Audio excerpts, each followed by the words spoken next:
रुद्रपुर गांव में सुलोचना अपने बेटे प्रदीप के साथ रहती थी। सुलोचना का पति बिजली विभाग में काम करता था। एक रोज जब वो बिजली के खंभे पर चढ़कर तार ठीक कर रहा था तो करंट का जोर का झटका लगने की वजह से उसकी मौत हो गई।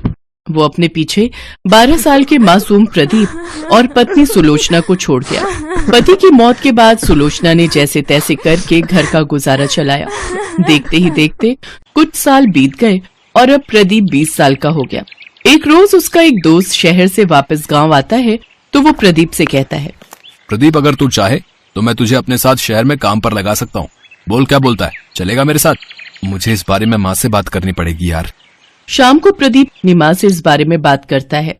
नहीं बेटा, तू शहर मत जा। जो शहर जाता है फिर वो लौट कर गाँव नहीं आता। मैं और तू यहीं गाँव में रहकर कुछ काम कर लेंगे। शहर में न जाने तुझे किस हाल में रहना पड़े। माँ, तुम तो यूं ही बेकार चिंता करती हो। अगर मुझे वहाँ कोई परेशानी होगी तो मैं तुरंत गाँव वापस आ जाऊंगा। मेरा कहा तो तूने मानना नहीं। चल ठीक है, चला जाइयो शहर, लेकिन उससे पहले तू मेरे साथ मंदिर चलकर भगवान से आशीर्वाद लेना, उसके बाद ही शहर जाना। अगले दिन सुबह दोनों मंदिर जाते हैं। हे महादेव, आप ही हमारा सहारा है।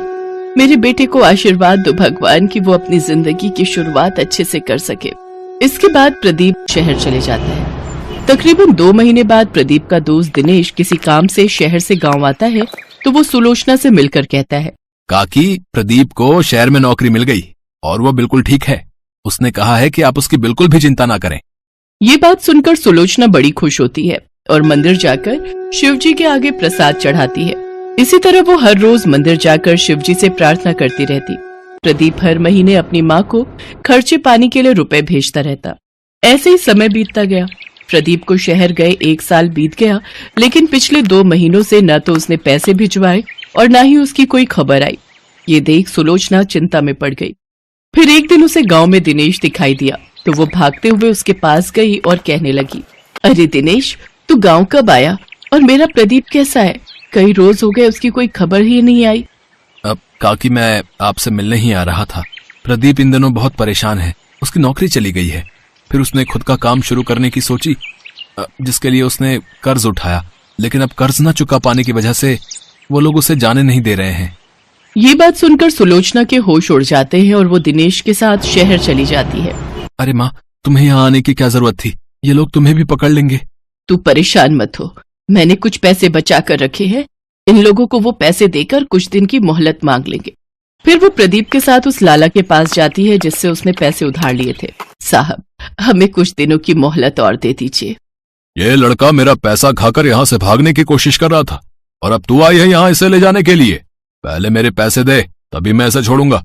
अभी तो मेरे पास ये कुछ पैसे ही हैं, आप इन्हें रख लीजिए। कुछ दिनों में मैं आपके सारे पैसे लौटा दूंगी। ठीक है, मैं तुम्हें 30 दिन की मोहलत देता हूँ। फिर वो दोनों मंदिर जाते हैं और परेशान होकर मंदिर के बाहर सीढ़ियों पर बैठे हुए होते हैं कि तभी उनके पास एक बुजुर्ग आदमी आता है और उनसे कहता है, क्या बात है, आप दोनों बड़े परेशान लग रहे हो।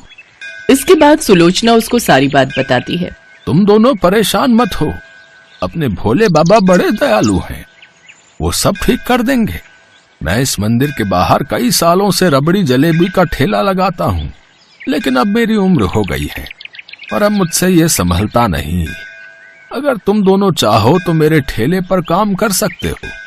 जो भी कमाई होगी उसमें से 3 हिस्से होंगे, जिसमें से 2 तुम्हारे और 1 मेरा। अच्छा, अब मैं चलता हूँ। फिर वो दोनों उस ठेले पर मन लगाकर काम करने लगे। सुलोचना के हाथ की रबड़ी जलेबी लोगों को बड़ी पसंद आई। उनके ठेले पर काफी भीड़ रहने लगी, जिसके चलते उनका काम खूब अच्छा चलने लगा। कुछ ही दिनों में उन्होंने उस मंदिर के पास ही एक छोटा सा घर किराए पर ले लिया। इसी बीच मंदिर के बाहर कुछ गरीब आते थे जिनका रबड़ी जलेबी खाने का बड़ा मन होता, लेकिन अपनी गरीबी के कारण वो उसे खरीद नहीं पाते। उन लोगों को सुलोचना बिना पैसे लिए मुफ्त में रबड़ी जलेबी खिला देती थी। ऐसे ही 1 महीना बीत जाता है। तभी उस ठेले का मालिक, वो बुजुर्ग आदमी, उनके पास आता है और कहता है, अरे भाई, हमें और हमारी पत्नी को भी तो रबड़ी जलेबी खिलाओ। हाँ, अभी लीजिए। प्रदीप बुजुर्ग आदमी और महिला को रबड़ी जलेबी देता है, जिसे खाकर उस बुजुर्ग औरत ने कहा, अरे वाह, ये तो बहुत स्वादिष्ट है। तुम दोनों तो सचमुच बहुत ही लाजवाब रबड़ी जलेबी बनाते हो। बहुत बहुत शुक्रिया। आपके कारण ही आज हम शहर में रहकर इतनी अच्छी कमाई कर पा रहे हैं। शिव जी की कृपा से हमारा काम बहुत ही अच्छा चल रहा है। रुकिए, मैं अभी आपको आपका हिस्सा देती हूँ जिसे मैंने अलग करके रख लिया है। लेकिन हमें तो हमारा हिस्सा पहले ही मिल चुका है। लेकिन वो कैसे? तुम दोनों जो गरीबों को मुफ्त में रबड़ी जलेबी खिलाते हो, असल में वही हमारा हिस्सा है। बाबा, आपको बिना बताए हमने ऐसा किया, इसके लिए हमें माफ कर दीजिए। तुम हमेशा ऐसे ही जरूरतमंद गरीबों की मदद करते रहना। मैं समझूंगा कि मुझे मेरा हिस्सा मिल गया। तभी वो बुजुर्ग आदमी और औरत शिव पार्वती के रूप में प्रकट हो गए। मैं अपने सच्चे भक्तों का साथ कभी नहीं छोड़ता।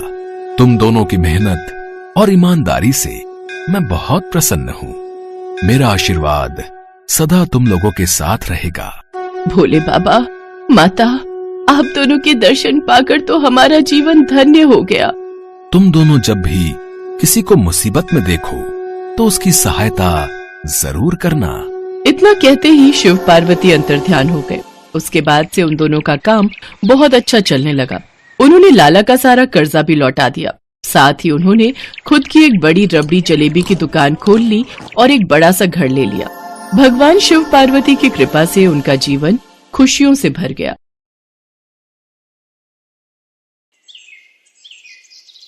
एक गांव में शिवम नाम का एक दूध वाला रहता था। उसके पास 2 भैंसें थी। वो हर सुबह उनका दूध निकालता और पूरे गांव में घूमकर बेचा करता था। शिवम का रोजाना का एक नियम था। दूध बेचने के बाद उसके पास जो भी दूध बचता था उसे शिवम रास्ते में शिव जी के मंदिर में शिवलिंग पर चढ़ा देता था। उसका दोस्त मंगल रोजाना उसे ऐसा करते देखता था। एक दिन, शिवम, तू इतनी मेहनत से पूरे गांव में दूध बेचता है और जो दूध बच जाता है उसे तू शिव मंदिर में चढ़ा देता है। बाकी लोग तो शिवलिंग पर थोड़े से दूध में पानी मिलाकर चढ़ाते हैं। तू भी ऐसा किया कर और बाकी बचे दूध को इकट्ठा करके उसकी दही और घी बनाकर बाजार में बेच दिया कर। इससे तेरी दुगनी कमाई होगी। मंगल, मैं भोलेनाथ को अपना पिता मानता हूँ, इसलिए उनकी भक्ति और सेवा करता हूँ। भोलेनाथ की कृपा से मेरी इतनी कमाई हो जाती है जिससे मैं खुश रहता हूँ। शिवम मंगल की बात पर ध्यान नहीं देता। वो नियम से ही रोजाना दूध चढ़ाने का कार्य करता रहता था। एक दिन मंदिर के पंडित जी ने शिवम से कहा, शिवम, तू हर दिन महादेव का दूध से अभिषेक करता है। तेरी क्या मनोकामना है जिसके लिए तू ये सब कर रहा है? पंडित जी, मुझे भोलेनाथ से कुछ नहीं चाहिए। मैंने कई बार कुछ लोगों को दूध में पानी मिलाकर चढ़ाते देखा तो मुझे लगा भोलेनाथ पानी मिला दूध पीकर कमजोर न हो जाए, इसलिए मैं उनको दूध चढ़ा देता हूँ। अच्छा, फिर ठीक है। एक दिन गांव में तेज बारिश हो रही थी। बारिश के कारण शिवम दूध बेचने नहीं जा सका। उसका आज सारा दूध बच गया था। उसने सोचा, आज इतना दूध बच गया है, मैं इसे शिवलिंग पर चढ़ा आता हूँ। शिवम, ये दूध तो बहुत सारा है, ये तो बहकर खराब हो जाएगा। तो फिर मैं इस दूध का क्या करूँ? पंडित जी, मैं ये दूध घर वापस भी नहीं ले जा सकता और ऐसे तो ये दूध खराब हो जाएगा। तुम एक काम क्यों नहीं करते? तुम इस सारे दूध की खीर बनाकर भोलेनाथ को भोग लगाकर गांव में खीर का प्रसाद बांट दो, इससे तुम्हें पुण्य मिलेगा। पंडित जी, ये तो आपने बहुत अच्छा विचार बताया है। मैं अभी जाकर बाजार से खीर का सामान लेकर आता हूँ। शिवम को पंडित जी की बात अच्छी लगी और वो बाजार से खीर बनाने का सामान ले आया। शिवम ने खीर बनाकर भगवान शंकर को भोग लगाया और सारे गांव में खीर का प्रसाद बांटा। इधर कैलाश पर्वत पर भगवान भोलेनाथ के मुख पर खीर लगी देख माँ पार्वती उनसे बोली, ये तो जरूर भगवान कृष्ण की भेजी हुई कोई चमत्कारी गाय दिखाई पड़ती है, जैसे उनका कोई आशीर्वाद हो। देवी पार्वती, ये मेरा प्रिय भक्त शिवम है।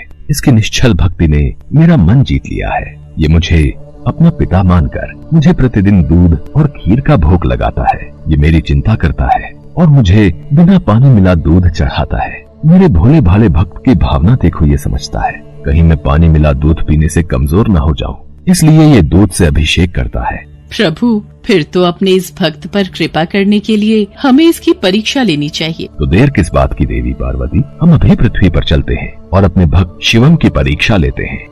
भगवान शिव और देवी पार्वती ने सेठ सेठानी का भेष बना लिया और शिवम के घर पहुंच गए।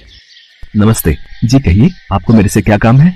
हमने तुम्हारे बारे में बहुत सुना है। तुम बहुत ताजा और शुद्ध दूध बेचते हो, इसलिए हम तुमसे दूध खरीदना चाहते हैं। तुम रोजाना अपना सारा दूध हमें बेच दिया करो। हम हर दिन तुम्हारा सारा दूध खरीदेंगे और तुम्हें दूध बेचने के लिए पूरे गांव में भागना भी नहीं पड़ेगा। हमारे लोग यहीं से दूध ले जाएंगे और पैसे तुम्हें दे देंगे।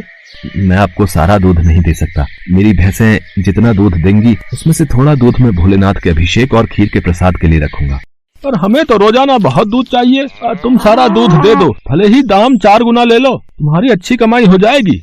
नहीं सेठ जी, मैं आपको सारा दूध नहीं दे सकता। आपको दूध लेना है तो मैं शिव मंदिर के हिस्से का दूध अलग करके ही आपको दे सकता हूँ, नहीं तो कोई बात नहीं। चलो भाग्यवान, हम कहीं और से दूध पता कर लेंगे। ये तो कोई बहुत बड़ा शिव भक्त जान पड़ता है। सेठ और सेठानी वहाँ से चले गए। कुछ दूर जाकर उन्होंने एक गरीब ब्राह्मण का भेष बना लिया। देवी पार्वती, अब हमें अपने भक्त की परीक्षा किसी और तरह लेनी होगी। भगवान शंकर और माँ पार्वती मंदिर की सीढ़ियों पर बैठ गए। शिवम दूध बेचकर मंदिर जा रहा था। उसने एक गरीब ब्राह्मणी को रोते देखा। आप दोनों क्यों रो रहे हो? मुझे अपनी परेशानी बताओ, शायद मैं आप दोनों की सहायता कर सकूं। बेटा, हम दोनों कई दिनों से भूखे हैं, हमारे पास खाने को कुछ नहीं है। आप परेशान मत होइए, मेरे पास कुछ दूध बचा हुआ है और एक डिब्बे में ये खीर है। आप ये दूध पी लो और ये खीर खा लो, इससे आपका थोड़ा पेट भर जाएगा। भगवान शंकर तुम्हारा भला करें बेटा, आज तुमने हमें ये दूध और खीर खिलाकर तृप्त कर दिया। यदि मैं आपको भूखा छोड़कर भगवान भोलेनाथ को ये दूध और खीर का भोग लगाता तो वो भी इसे ग्रहण नहीं करते, क्योंकि जिस तरह से मैं उन्हें अपना पिता मानता हूँ तो वो भी तो आपके पिता है। तो मैं उनकी संतान को भूखा कैसे रख सकता था? इसलिए मैंने ये दूध और खीर आपको दिया। पर बेटा, ये प्रसाद और दूध तो तुम भगवान भोलेनाथ के लिए लाए थे, तुमने हमें दे दिया। तुमने हमारे लिए अपना नियम क्यों तोड़ दिया? शिवम की भोली भाली और पवित्र बातों को सुनकर भगवान शंकर और देवी पार्वती अपने असली रूप में आ जाते हैं। उन्हें देखकर शिवम उनके चरणों में गिर जाता है। शिवम, मैं तुम्हारी सच्ची भक्ति से बहुत प्रसन्न हूँ। मांगो, क्या मांगते हो? प्रभु, मुझे आपकी भक्ति के सिवा और कुछ नहीं चाहिए। मुझे आपकी भक्ति करके जो खुशी मिलती है उससे बढ़कर मेरे लिए कुछ भी नहीं। शिवम, तुम मेरे सच्चे भक्त हो। आज के बाद तुम्हारे जीवन में कोई दुख नहीं रहेगा। मेरा आशीर्वाद सदैव तुम्हारे साथ रहेगा। शिवम को अपना आशीर्वाद देकर भगवान शंकर और माँ पार्वती अंतर्ध्यान हो जाते हैं। उस दिन के बाद शिवम का जीवन सभी प्रकार के सुखों से भर जाता है।